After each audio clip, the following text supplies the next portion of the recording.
I need to turn this microphone over to Frank Arcabascio. Frank, as I mentioned before, is the president of the 30th Avenue Merchants Association, very involved in the community. And I'm going to ask some questions from the press.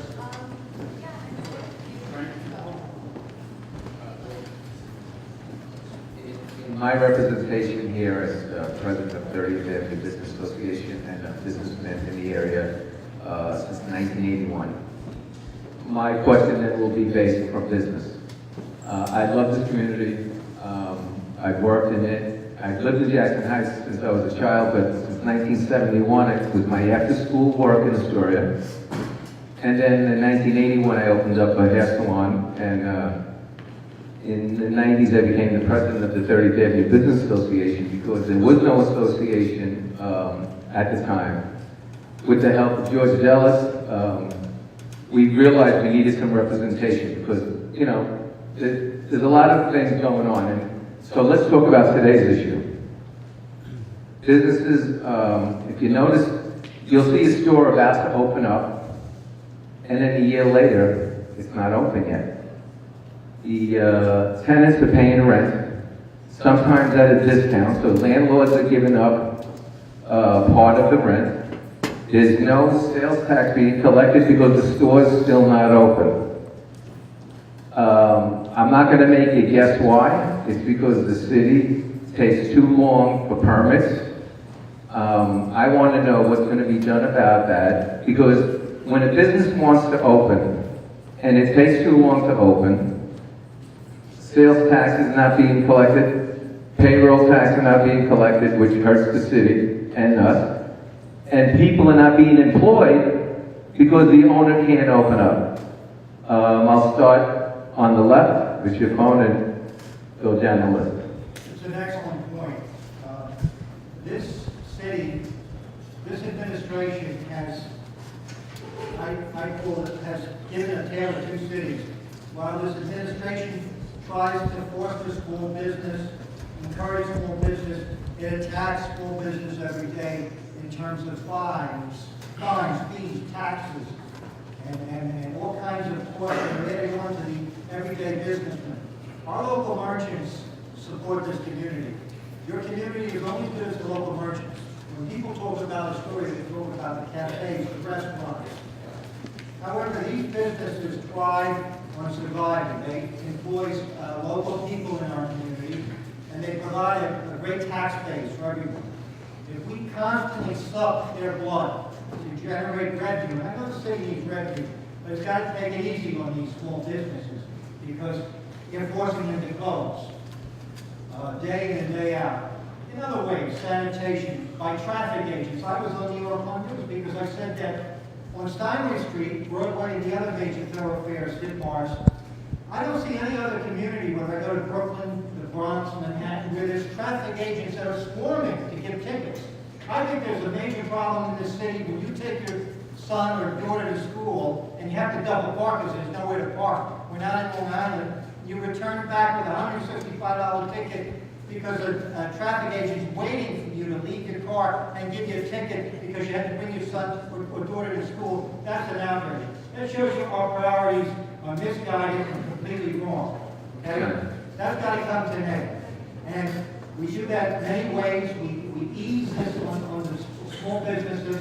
And we also, while we have to support the push carts here in this community, we have to give them distance away from these store owners that, you know, they sell food, they're paying taxes, they're paying labor costs, they're paying insurance, they're paying this, that, and the push cart can come in there, not pay anything, pay their license, and basically hurt that store owner. That's another issue that has to be addressed. We need push carts. They generate revenue, they make people happy, they prepare good foods, but we've got to keep it a certain distance away from the business areas of this community because they're hurting the stores. Just have to watch the time, please.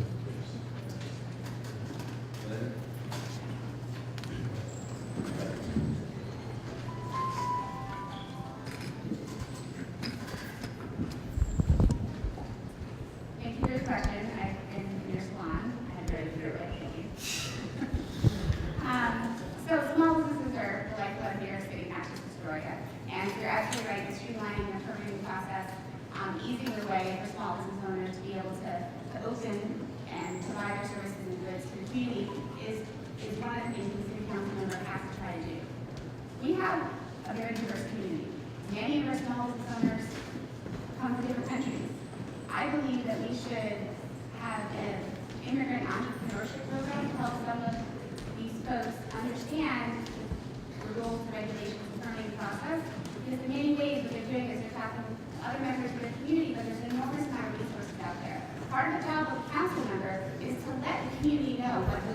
resources are, whether they're discretionary funds, they can decide what to fund, or what resources exist.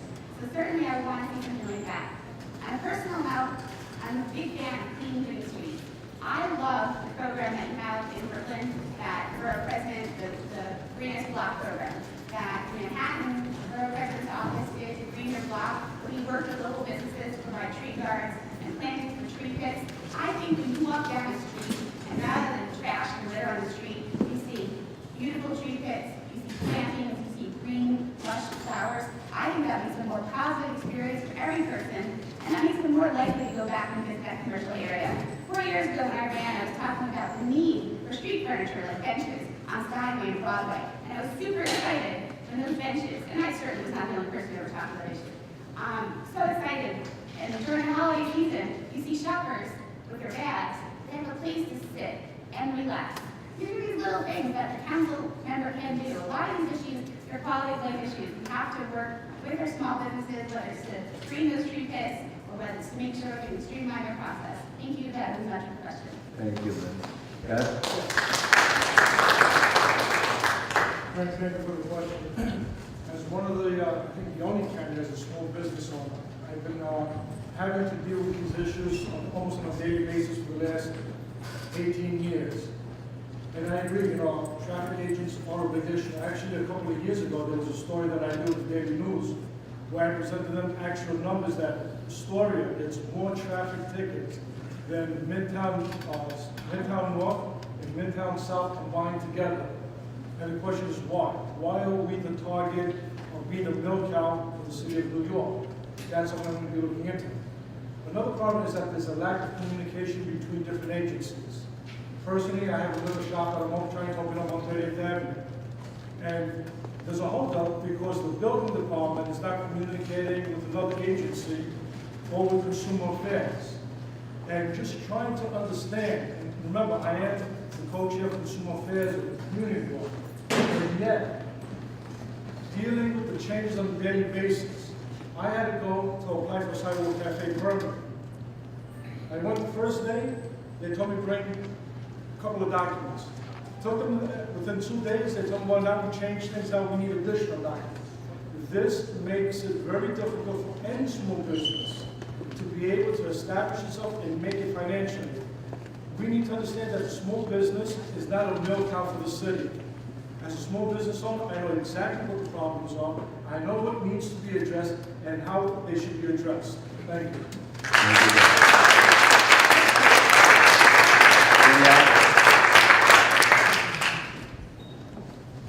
Do you remember the question? Yes. I'm not a small business owner, but I've worked in a lot of them. I've noticed that, I know we're talking about with the stores that are trying to open, and the Department of Buildings needs to come down and sign off, and the Department of Health needs to come and sign off, and you can't move on with this without this electric thing fixed, and then that one, and then, again, it carries over, and everyone has these grand openings that are supposed to be a certain date, and then it moves on until a year later, and they're out of business before they even open. It does need to be addressed. You're correct. They need to, the communication between agencies also. There are no priorities. All the priorities are in the fees. There's plenty of people out there from government agencies to come knock on your door and inspect your restaurant or close you down. But where are they when you want to open? Can I ask a question?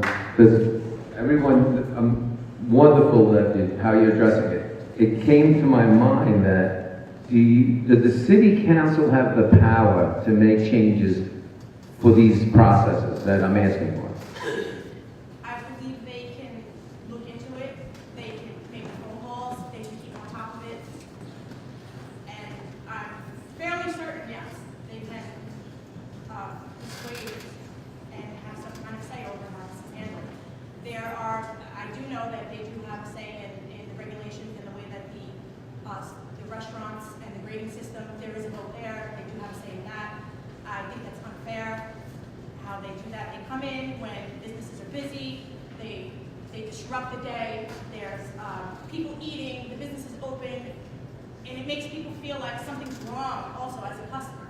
They come in, they invade their space. They start writing fines. They don't give warnings. It's even something very simple, like, that something that should be here, should be maybe 2 inches. It's not, move this 2 inches. It's here's your $500 fine. Like, how is this fair, and how is anyone supposed to operate? And a lot of these places, it's not egregious, violations. These are simple little things that are easily fixed. They're not major health code violations. They're not safety factors. Most of these places that are getting even B's are cleaner than our own homes. So it needs to be eased up a little bit, and we need to stop actually abusing small businesses in the city.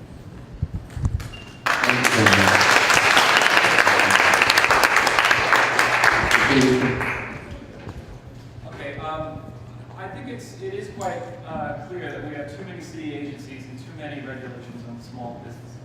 I actually printed out every single city agency here in New York City, and I just wanted to point out 3 that are right next to each other. Environmental coordination, environmental protection, environmental remediation. Is there any way that we can consolidate some of these agencies?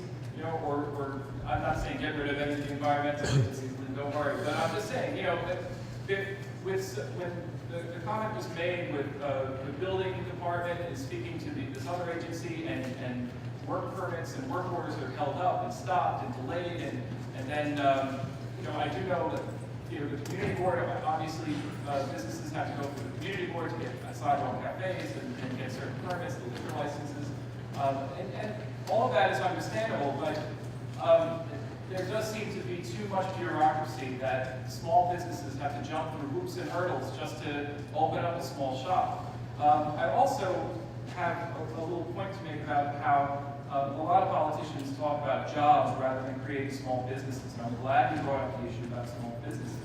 Jobs don't appear out of thin air. They come from small businesses. And businesses can only expand when the environment that's created for business is friendly. And that means lower taxes and fewer regulations, ones that do not create a hostile environment to hire employees. A small business would rather hire 6 to 10 new employees than 2 lawyers and an accountant to go through all the paperwork that you have to go through when you're dealing with the city agencies and doing the taxes. I think it's unnecessary paperwork, and I feel sorry for all the trees that have to go through all the We have a